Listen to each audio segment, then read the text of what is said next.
Gotta speak up. I don't want to start with that.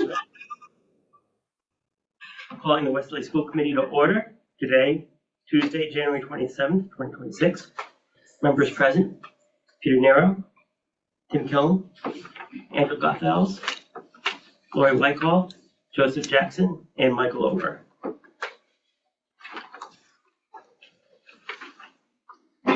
May we have the Pledge of Allegiance? I pledge allegiance to the flag of the United States of America and to the republic for which it stands, one nation, under God, indivisible, with liberty and justice for all. The Westerly Public Schools' mission is to create inspiring and challenging supportive environment where students are encouraged and assisted in reaching their highest potential. Thank you. We're now on to the 2026-2027 budget work session. So, Mr. Chair, we've had transportation and facilities, the elementary principals. This evening we'll hear from the secondary principals, Ms. Moulin, and she has her APs with her, and Ms. Deverish from the middle school. As is the case with virtually all of our building site budgets, much of the budget is about staffing. There are no real asks in the staffing requests. We've been really clear that we have to look to maximize our scheduling opportunities, that we cannot afford to run, very, very small classrooms at the high school. High school in particular, kids start to really specialize. So there are many more offerings. But that said, we can't afford to be running classes of 8 and 9 kids at this time, unless it's a real singleton that's, critically important. People will say like physics 8, for example, kids have to get it. But even then, we're looking at other ways for kids to get at those things. So we're emphasizing increasing the class sizes to more reasonable numbers, setting minimum enrollment numbers. I think it's only the one position, significant position that Kelly added for this year, which was making an internship coach, internship coordinator, full-time position. That's paying very big dividends. There weren't any other additional ones for this year. So that's where we are. So we start with the high school tonight. Cindy can tell you what she has there. Kelly can certainly answer any questions. John and Kevin can help with that as well. Remember that the high school includes the comprehensive high school, our career and technical program, and the pre-K is located here as well. Central Park. Oh, that's right, and the transition academy as well.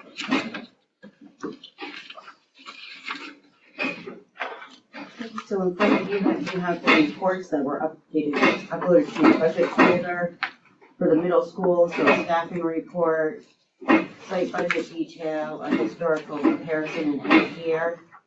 Then you have the same for the high school. The staffing includes CTE, and you have CTE reports, and then preschool.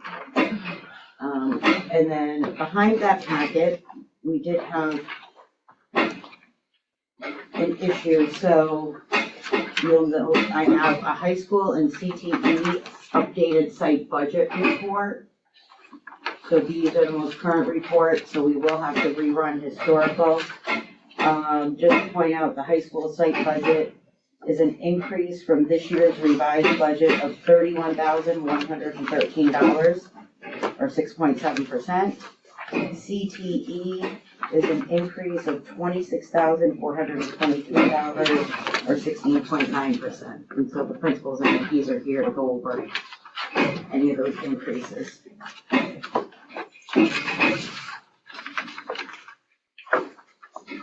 Anything you want to say?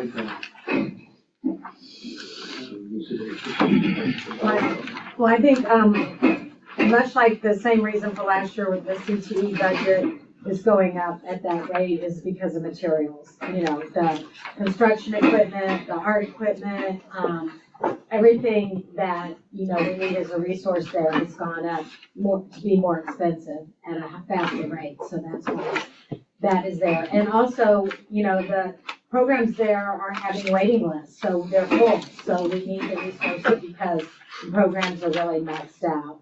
a good number of them. And we have, in terms of CTE, what was it, 3 new approvals, Kevin? Yeah, we just got 3 new approvals, music education, business entrepreneurship, which is really cool because that's gonna link in our business program as well as our career, our internship. That's one that we're very excited about. And then graphic design, which is an offshoot of our arts designer program. So 2 separate programs, but one is more traditional, one is more digital. And So with no increases in staff. No increase in staffing. So, and the way that works out now is that RIDE has put in place a process where no one can just throw out a program that hasn't been run before. You have to have a demonstrated history of 3 sequential courses running in order to get it through your first process. There's 3 steps in the process now. The first is declaring, the second, which includes demonstrating that you've had a sequence of courses, then it's the application process, and then it's your, which is where we are now. Also, aviation is we got our equipment for our $200,000 along with Lincoln High School last spring. That was under a different grant, so we are still waiting to see when that will be approved, but we are very confident, I am very confident that will be a CTE program, and I'm also confident that we're gonna have just Westerly kids interested in it as well. I'll just run through the high school staffing changes for you. So the first change, you'll see it shows an increase in FTE for a boiler room and custodian. That's just a shift in locations. As you know, when facilities presented overall, they do not have an increase in FTE.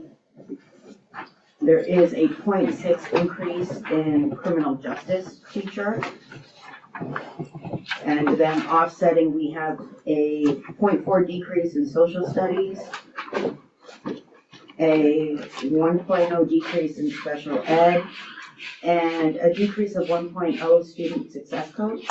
If you recall, in this year's budget, we had reduced by a dean, but have added a student success coach. And the high school has determined that we could remove that position as well. So the net change on the high school is a minus 0.8 FTE. It would really be a minus 1.8 if you take out the custodian.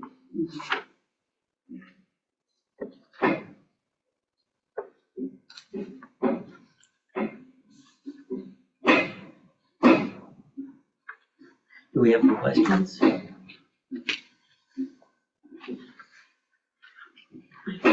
Where do the guidance counselors stand in terms of, like, I know we keep saying that we're not refilling positions as people retire and so forth because of the decreasing student enrollment. So where a lot of the positions that we haven't refilled is kind of are similar to the guidance where they have the same. So just, I mean, I know they do wonderful things, and our guidance counselor has helped us tremendously, especially in the junior and senior year with college searches and everything. So I'm really not trying to downplay their role and how important it is, but just curious how those 3. So the last time we had a retirement in the guidance department, and we anticipate 1 or 2 in the next couple of years, was at the middle school level. And that's when we took a counselor from the high school and moved her down to the middle. So that was maybe 4 years ago, and we haven't had any further reductions in guidance. We currently have 2 guidance counselors at the middle school level, and a total of 3 at the high school. High school, as you know, the coursework and selections and all that, and also the assistance with the college applications and all that becomes kind of a big deal at the high school. So we don't really have a lot of room to reduce right now, but again, through attrition, when we look at retirements, we're likely to do that. Okay. And just to comment on the CTE, the business entrepreneurship, almost every school that my daughter has applied to looking at business, like half of them have as a major entrepreneurship, so that's a nice start, that's great.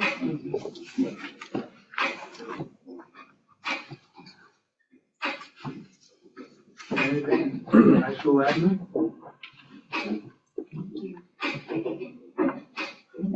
This is- Go play in the snow, Captain. No, there's really no surprises when we look at this budget, and that's nice. It makes it difficult to find, you start having to mine and go through every line to figure out where we can make changes. But no, I mean, it looks good, and the CTE program, high school program, well, it's all looking better and better. And I think our responsibility will be to make sure that the finance board and the town council understand that. Right. Right. Well, and there's plenty of conversation in town and on the town council level about the need to, I keep hearing referred to as the trades, but that's what career and technical education is, Right. preparing people to, our kids to go ready to the workforce. We have quite a bit of that, and those programs are doing really well. If they weren't, from time to time, we would have to look at a program and say, well, we thought that was gonna fly, but it's just not. And we gotta cut the cord on it, but our programs are doing quite well. There are opportunities to expand even some of the other. Yeah, can I ask a question just in general, and it doesn't really apply to the budget, but one of the examples that you had sent to us at one point, Mark, was student going to a different, or had moved here to Westerly and wanted to stay enrolled at Charahoe. Remember that little budget thing that you sent us as an example? I was just curious, I thought that the option for students to go to Charahoe was if we didn't offer something. No, they could just pick to choose to do it. Yeah. If there's programming, you can get there, and then you can get in, that's really what it comes down to. Okay. At the state level, they continue to talk about like eliminating redundancies and having multiple programs, but they haven't really taken any action on it. If we have an outstanding culinary program, for example, why do they need one over there? We should draw from there, but. Well, then you're fighting over who's better, like, then how do you pick who's gonna keep it and Sure. who's gonna have to give it up and. Right, and that may be things that would have to be negotiated out. I mean, they have marine tech over there. I think that would be terrific here, but there's no point in us having it and them having it as well. Not yet, anyway. The biggest thing for me that I heard when I was campaigning, and I'm not sure the others did, about declining enrollment, but you guys have really addressed that pretty well in terms of staffing and reduction in staff. That became quite clear with last year's budget and with this year's budget. It doesn't happen as cleanly as we would like. Yep. But it's, through attrition, these guys will tell you, every time we get a retirement or somebody leaves us, we're constantly moving about the middle school, trying to figure out, all right, can we make things still work without filling these positions? And very often we are, and sometimes we can't. So we're trying to right-size things, but it's just, it takes a while. Yep. And our declining enrollment is, always has been, slated to start leveling off like this year. All of the older NESDEC projections, the projections we did for the former bonds for the different projects said 2026, things are gonna start leveling out. What they didn't account for when they did that back then though, was the giant increases in short-term rentals that communities like ours have. So that's making it harder, because we know when houses go on the market, they're not necessarily being bought by young families, they're being bought by corporations that are turning them into, Bradford beach houses, as if there's such a thing. That's what they call it. So it's getting more and more difficult to find housing in the community. The last three in my neighborhood have all become Airbnbs. It's unbelievable. And what they're getting for them. It's crazy. And they call it a beach rental. It's a mile. Well, you're always a few minutes from the beach wherever you are in Westerly. I guess, I mean, that's, I guess. Thank you, Kelly. Thank you. Oh, nice. you know, we- I love these meetings.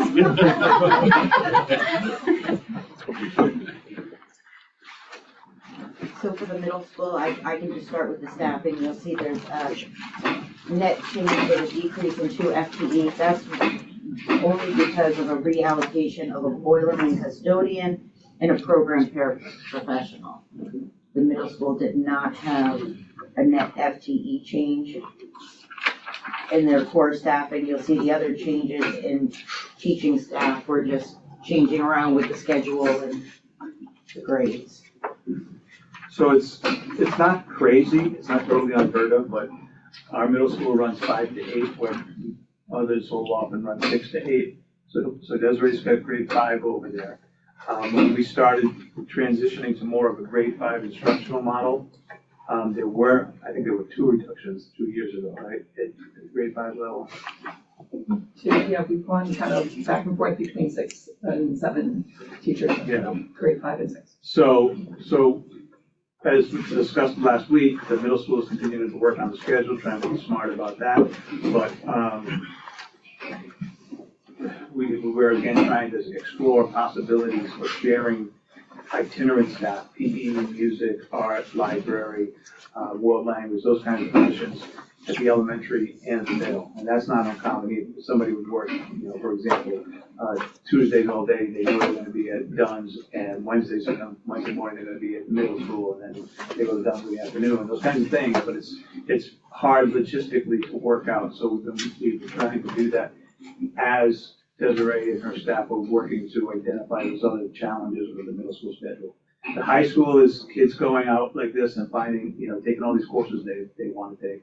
The middle school typically is about kids finding those things that they want to explore further when they get here. So there are a lot more offerings, there's a lot more autonomy for kids, as opposed to the elementary school where I'm with the same teacher all day, except for when I go to art or when I go to gym, those kinds of things. So it's in the middle, it's that transition time. So Dennis, what else you got that we should know about in your budget? There were not a lot of changes. A small change, an increase to the ELA line for grade 5 workbooks for the last module. We hadn't quite gotten to that last module for a couple of years, but we're doing really great on the timeline, so we're gonna get to that last module. Couple shifts, there is an increase in the PE budget. We've got our treadmills are really getting worn down. We had someone come in and look at them. They said they're on the last bit of it. We're really gonna need to turn those over. So I've put in the budget for 4. We had looked at a request for some used materials that we could get in. And I got, I think, one out of this year's budget, so I got that quickly. But I put in some for next year's budget as well. The other kind of larger increase is for electronic programs. And that includes an increase for our universal screener, the STAR assessment. That is costing a little bit more. We'd also like to add on accelerated reader, which is part of the STAR assessment, and the elementary is using that, so kind of adding the 5th grade into that piece. And then we're adding in Otis, which is kind of another elementary grade 5 piece of going along with Power School and how the report card's really looking at how we're putting in those standards. So that'll kind of connect some of the pieces and make it easier for the elementary teachers to make it look right in the Power School. So those are the kind of more major changes. Yes, every spring we hear about budgeting for field trips. So you get a lump sum, and as principal, you determine what gets done, right? So can you speak to that a little bit? How much did you get last year, 10? So I had 10 last year, and we basically went over that. But the biggest chunk we usually have is for the 8th grade, for kind of their end of year. And we kind of take the rest, we divide it up into each of the grade levels, and then also set aside another one of those portions for like allied arts. So a French field trip or a course needs to go somewhere, so we kind of set that aside for finance as well. We'll have a field trip. But there was a lot of discussion last spring about the PTO raising money for the eighth grade, did that ever come to fruition, or you just used your own funds? So they did raise some funds. Yeah. It wasn't the total amount they had hoped to raise. So we took what they did, we kind of shifted some things around, we made it work. But last year, we had another increase in that line, so we're now at $20,000 in that line. So we're in a good place, I think.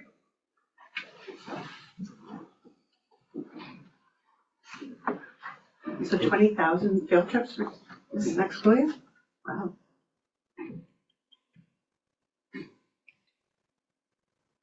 Any questions, comments, concerns? I had a question.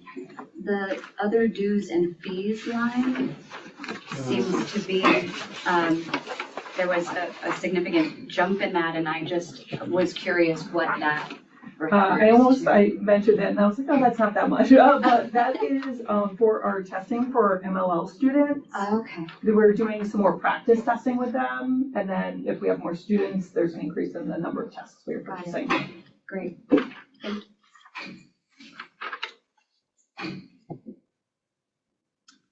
Anybody else? I might have missed it with all the banging going on. The custodian moved from the middle school to the high school, is that what happened with the FTE? Yeah, Boilerman / custodian. Yes, it could have been, because when we Moved went up. through facilities, Mark McKinnon did have some movement in the different locations. Big variances I see are small amounts anyway, so.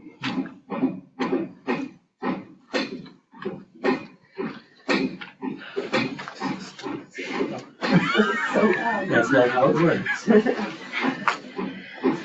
Okay, anybody else? From any of the other meetings, are there questions that are lingering? I know we had talked about the allocation of money for enrichment at the elementary. We could probably pull into those other fees line, I think. Where we put Yes. it.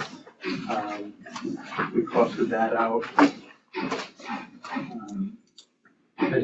Cindy had responded back on the transportation questions I had. Is there a way we can break out what that electrical budget versus fuel is gonna be, just so that it's a little cleaner? Yes, because I most likely will have to move that because of the COA. I believe it's around $13,000. I'm just thinking, you And I know, will, going into this current year, you figure next year, I'm sure we're gonna be looking at a capital budget request again of electric buses and having that broken out to see what the actual versus, I think is gonna be really important. What fiscal year is gonna be the first one where the electric bill isn't subsidized for the electric buses? this year. Fiscal year 26? Yes, we'll start seeing those costs this year.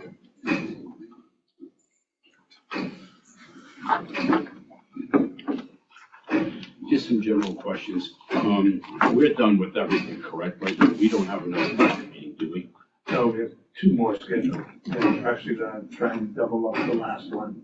Okay. Get that all done at the next one. All right, so when is that going to be? Because the next one is on the 4th, so that's next Wednesday. Then we're looking up on the next one. We're trying to elevate you on the town. Next budget meeting is 10, isn't it? Yeah, the next budget meeting is the 10th. No, the week after. I'm sorry. Right. Oh, that's right, okay. You're right, I'm sorry. So what we have is, we have one scheduled on the 10th that we're trying to push off until the week after, so we'll be during the holiday break. All right, so Kids will be out. we're gonna be The up, reason we couldn't. forget the 10th, correct? People are around. Okay, We've got the 4th, so we are looking at the 4th and, was it 17? Would be the 17th. And there's only one committee meeting in February, right? Right, so I think The one meeting on the 4th. 17th went to recess, so it can't be. Nice place. Well, we can.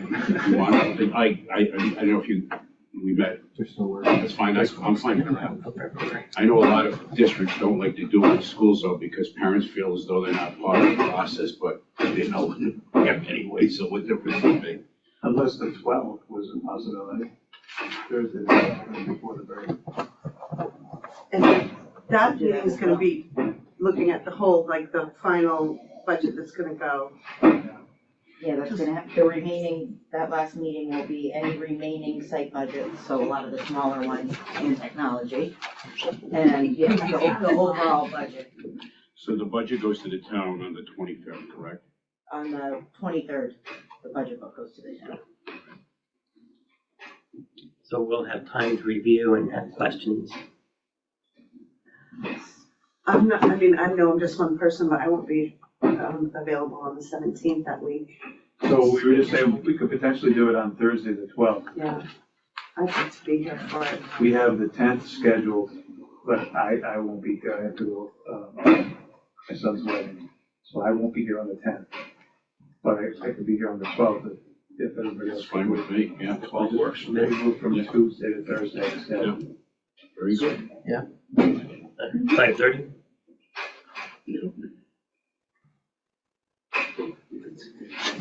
And then we'll do some budget work next week at the regular school committee meeting.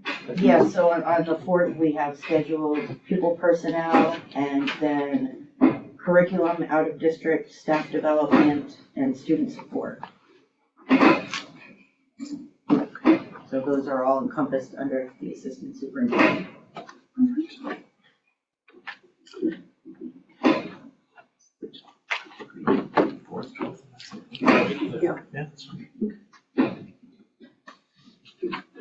So right now we're doing the 12th, is that right? Sounds 12 instead of the 10th. 12 instead of 12, okay. So we got the 3rd, the 4th, we got this regular school committee meeting, we're doing budget stuff then too, correct? Yes, next Wednesday. All right. And I do have one budget update, because we did receive and it's posted on the RIDE website, the fiscal year 27 governor recommended education aid. So at this point, our state aid will be projected to be a reduction of $172,443. Preliminary.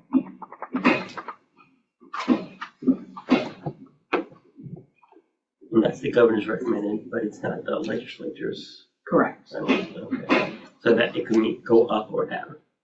Right, so this is the figure Yeah. that I will use for our initial overall budget.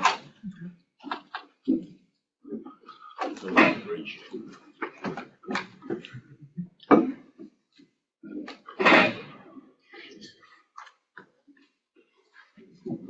Okay.